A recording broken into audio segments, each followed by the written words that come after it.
கனிம வளங்களை கடத்தக்கூடாது என்று சொல்லி நாம் போராடி கொண்டிருக்கின்றோம்.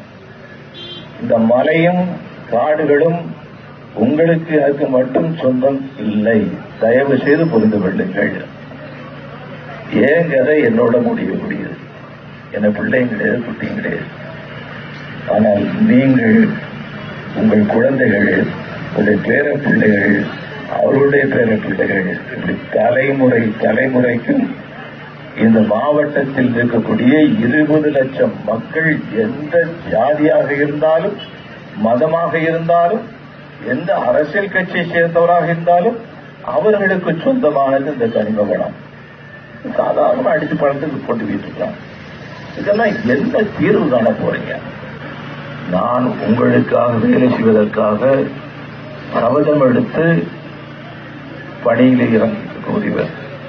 அதனால சொல்றேன், தயவு செய்து இப்ப கட்சி அதெல்லாம் பார்க்காங்க, மதங்கள்லாம் ஒன்றும் பார்க்காங்க. இந்த தேர்தல் நாம் வாழ வேண்டுமா, வீழ வேண்டுமா, மாவட்டம் செழிக்க வேண்டுமா, அழிய வேண்டுமா, அதற்கான தேர்தல் இந்த